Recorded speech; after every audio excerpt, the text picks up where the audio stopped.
My family likes to go on a lot of trips. We mostly drive to many places, packing everything we need for the road. It's pretty much a big hassle every time. I always end up going crazy after sitting for many boring hours cooped up in the car. So you can understand my reluctance when my parents told me we were visiting my great uncle. He lives up in the northern part of the United States, and the drive was expected to take more than 10 hours. We hadn't seen him for a long time, and his wife passed away 2 years ago, you remember? My mother was always the one to have a certain reason to go somewhere.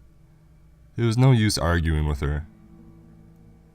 I've only heard stories and seen pictures of Great Uncle Claus throughout the years, but never actually gotten around to meeting him. My parents said he visited us many times when I was little, but one day he mysteriously disappeared without a trace. Only recently did we hear from him, and his excuse was that he had run away to achieve a better life and a better job. Anyway, I lost the argument with my mother, and so the trip was set. We were going to visit Uncle Claus. The drive there took way longer than expected, but I somehow pulled myself together. We were driving along a mountainous region because his house was on top of a hilly area. My uncle had called us earlier to ask how far we had gotten. "I'm going to apologize if you don't get parking easily," he had said. "I'll try to make some room." After hearing that, I imagined his house to be a small, wooden shack. He probably didn't even have room to park his own car. However, my mindset completely changed when we arrived. As we pulled into the main entrance, my jaw dropped. Sitting in front of me was a huge mansion spanning for acres. The whole ground was flat on top of this mountainous area with trees lining everywhere. The driveway ran straight from a large gate to the front of the house. There was a huge lawn, a fountain of a fish statue with water gushing out of its mouth, and other statues on pillars lining the driveway. The mansion itself stood tall in the daylight, towering over the whole landscape. But what amazed me even more was the amount of supercars that were parked in the front. There was a Ferrari, a Bugatti, Lambos, Porsche, Martins, and every other expensive car you could think of. They were parked everywhere. No wonder my uncle said we were going to have trouble finding a place to park. This guy was absolutely loaded. "Holy shit," I whispered to myself as we got out of the car. My parents wore the same expression as they looked at the house. We weren't expecting this at all. As we stared, I heard my name being called out from the front porch. Standing there was my Uncle Claus. "Welcome, welcome," he said as he walked towards us, a smile tucked behind his white beard and a white mustache. He actually looked like Santa Claus, aside from a small bald head. He was also wearing spectacles, a golf shirt with a thick brown jacket, and dark blue pants. He walked up to me and put his hands on my shoulders. "Wow, you've grown a lot from where I last saw you," he laughed. I smiled. Maybe this trip was a little worth it after all. "You've grown a little yourself," my father answered back, joking. Uncle Claus rubbed his belly. "I've been trying to keep on my diet." He then turned back to look at my mother. "I know you still haven't gotten over my absence, but I promise I'm not going to leave again." My mother's eyes teared up and she replied with a hug. A long one. After all the sentimental nonsense, Uncle Claus led us into the mansion. I was excited to check out the whole place inside. It looked even better on the inside. There were high ceilings, spiraling staircases, and large paintings, large pillars, and a huge chandelier that hung at the entrance. "I gotta hand it to you, Uncle Claus. This is really nice." "Thank you. You know, with a little hard work and luck, you can pull this off too." He patted my back. "Now feel free to check everything out while I make sure your rooms are ready." "We'll come with you," my mother said as she nudged my father towards Uncle Claus, who was walking to the staircase. "I'll catch up with you guys," I shouted over to them. I then walked over to the paintings and inspected them. They were life-size portraits of different landscapes, painted in vivid color and portrayed so beautifully as if I could just step into them. There was also a portrait of Uncle Claus that hung over the fireplace near the big living room. The walls were lined with packed bookshelves around the whole area. Uncle Claus sure loved to read. I walked around the mansion even more, visiting every room. He had an indoor swimming pool as well as an outdoor one. There was a huge library, a basketball court, 2 large kitchens, bedrooms, a game room, and even a home theater. Uncle Claus had everything, and it made me feel guilty underestimating him earlier. I kept taking a tour of the house, looking at everything in wonder. As I was walking around the hallways of the first floor, I started to hear an unusual sound coming from the floor below me. At first, I thought it was the air conditioner or some other pipe making the noise, but as I stopped walking and listened harder, it sounded like a small whimpering. The hell? I got on my knees and put my ear to the floor. I could faintly hear something, as if someone was crying. Hello? Is anyone there? I was hoping someone didn't come walking down the hallway and see me talking to the floor. It felt stupid enough already. There was no reply. Of course there was no reply, you idiot, my brain told me. It's just the floor. I looked at myself and decided to just put it off as my imagination. I mean, who would be under the floors? It didn't make any sense, plus this house didn't have a basement. I was just about to get up and walk away when, to my shock, there was an answer. Hello? Hello? Who's there? Hello? It was a female voice, and she sounded scared, almost timid. The sudden answer jolted me to my feet. I checked my ears to make sure I was hearing this right. What was going on? Who was this? The sudden answer jolted me to my feet. I checked my ears to make sure I was hearing this right. What the heck? Who are you? I asked. My name is Ellie. You have to help me, please. I can't get out of here. Her voice was weak, and I leaned in closer to the floor. I tried to find the words to speak. How? Why are you under the floor? I'm trapped here. He kidnapped me. Who did? He's old, bald, white hair, and I think he owns this place. I didn't answer back. Was she talking about Uncle Claus, and why would Claus kidnap her? All of these questions ran through my head in seconds. I didn't think it was some sort of elaborate joke.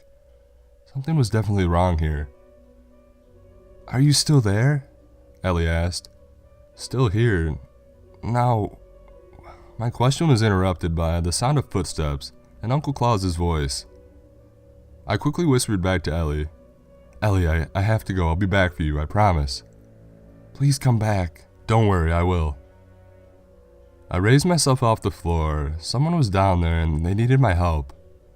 I decided to come back when everyone else was asleep, but for now, I would have to wait. Son, where are you? I heard Uncle Claus's voice echo towards the high ceiling as I heard the thuds of his shoes. I approached him slowly as he walked down the spiral staircase. What happened to you? He asked. You look like you've seen the dead walking around. I have no words to describe this place. It's absolutely amazing, Uncle Claus. Well, I'm glad you like it, he smiled. Anyway, your parents are upstairs getting settled, so I was thinking we'd have a little talk in the meantime. While we're alone. Sure.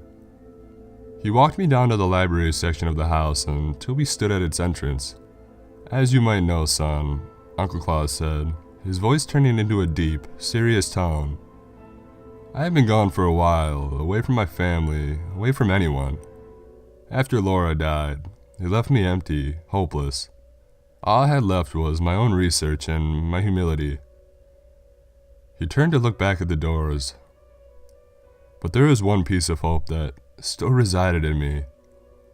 It was in the core of my research and its foundation.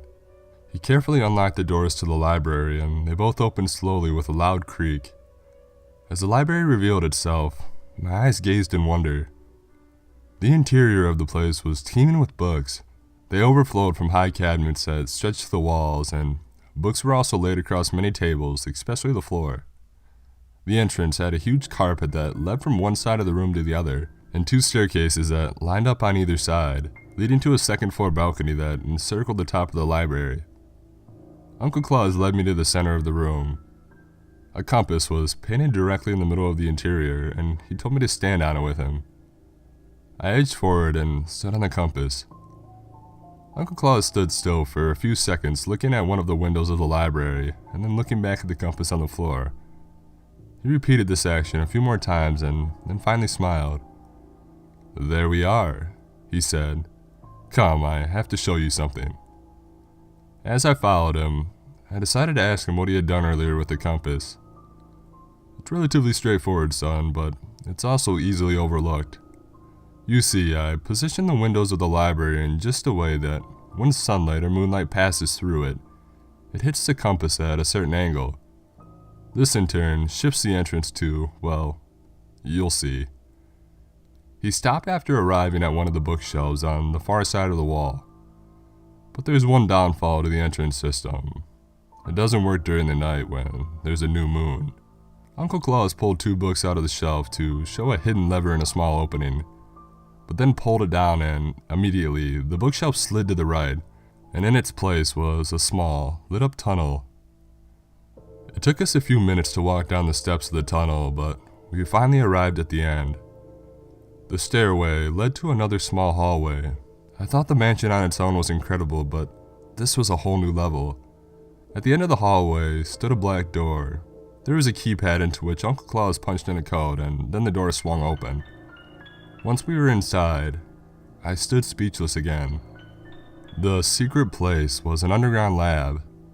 There were computers and monitors that layered every wall, cabinets and shelves plastered with files, and lots of papers strewn across on desks. This, son, is my life's research. I've been hiding it for a very long time, well, until now. Uncle Claus? I asked, "What's this all about? What actually happened?" He walked over to the table and sat down. "Come, sit here. I'll start from the beginning." I walked over and sat down in front of him. I used to be a prime member of an organization dedicated to researching the most unexplainable events known to mankind. I'm sure you've heard of many incidents of people claiming to see monsters and unimaginable creatures. They're not all wrong. There are mysterious forces all around this world, and the ones we've encountered are just minimal instances. He leaned in closer, but I may have found a creature of devastating evil. A monster so vile, so full of death. It may just put us all in danger. What did you find?" My voice was now a whimper. Uncle Claus stared into my eyes. I think I found a real demon." "How is that possible?" "It's a long story, son. I'll have to fill you in later. All you need to know is, the one I found isn't the last." Uncle Claus got up. "I think your parents are waiting for you. We better get going." "Actually, Uncle Claus," I stopped him. "Can I please just take a look around here?" "Sure. You know what? How about I go see what your parents are doing while you take a few minutes looking around here?" "Sounds good. Thanks, Uncle Claus." He nodded and proceeded to walk out of the lab. I watched him as he made his way out. After he left, I took a few moments to analyze any information that Uncle Claus had taken over the years of his research. Sure enough, there were some messed up cases in there, but those sounded like nightmares for another day. I was mainly focused on the demon. Uncle Claus had lots of sketches of the creature to define its shape: long claws and crooked and broken wings, and a long, scaly body. It had 3 eyes on its forehead and 2 on each shoulder. Each eye had vertical irises, and the sharp teeth were also hard to miss. This can't be possible, I thought. I examined more of the research. Uncle Claus had spent years figuring out the secret behind these entities. He tried to figure out why these creatures had gone unnoticed for such a long time, but he never really mentioned anything about where or how he encountered the demon. It looks like I'll have to ask him more questions. As I was reading, out of the corner of my eye, I spotted a small white door at the far corner of the lab. I didn't notice it earlier. Being curious, I decided to go check it out. It was the same size as the black door with a similar keypad. To my luck, I punched in the same code that Uncle Claus used and the door swung open. I made a mental note to apologize to Uncle Claus for using his code without permission. The interior of this room was surprisingly different from the main lab. The whole room was dark except for the lights that illuminated from very large tube-like cylinders. The large tubes were lined up in a straight row. Each cylinder was filled with a different color liquid, and I walked down the row looking into each tube but saw nothing in the liquid. However, as I neared the last tube, there was no fluid in it, but instead there was a person. It was a girl, and she had her head in her arms. "Ellie? Ellie, is that you?" I asked. I hoped I was right. She looked up. "Yes. Were you the one that talked to me from up there?" She pointed at the top of the tube. "Yeah, I promised I'd be back for you." "How did you get in here?" she said as she stood up, putting her hand on the glass. She was wearing blue jeans and a tight jacket. She had long hair that flowed down her back, and her expression looked to be weak and dejected. Let's just say my Uncle Claus decided to show me some surprises. Uncle Claus? You know the person you were talking about earlier? The one who kidnapped you? She nodded slowly. Well, that's my great uncle. Ellie stood there for a few seconds. "Don't worry, Ellie, I'll get you out of here." I looked around for anything to break the tube's glass. "There's a control panel over there," Ellie said, pointing to the corner of the room. "But I don't know the code." I gazed to where she was pointing and saw a small keypad panel that sat attached to the wall. I walked over to inspect it, and as usual, it was the same keypad. If I'm not wrong, I punched in the same code from all the other keypads. This should work. Right afterwards, I heard the sound of the tube opening. Ellie walked out, taking small steps at a time. "Thank you," she said. "You saved my life." But before I could reply, the sound of an alarm blared throughout the room. "We have to go," Ellie screamed over the loud noise. We both ran out of the entrance to the room and made our way back into the main lab area. The alarm kept ringing in our ears. "Follow me," I yelled back at Ellie, but as I turned around to face forward again, standing a few feet in front of me was Uncle Claus. "Son, what are you doing?" Uncle Claus shouted. "Uncle Claus," I yelled back. "How could you kidnap this girl? What has she ever done to you?" "Get away from her. It's not safe." Uncle Claus slowly approached us. "You have to listen to me." He didn't finish his sentence. Instead, his eyes shifted to Ellie and he pointed at her with trembling fingers. She's it." The words barely got out of his mouth. I turned around to face Ellie. "Ellie, what is he talking about?" I couldn't speak either. I stared in horror as a small smile began to creep its way up her lips. What scared me even more was the withered, demented wings that began to form from behind her.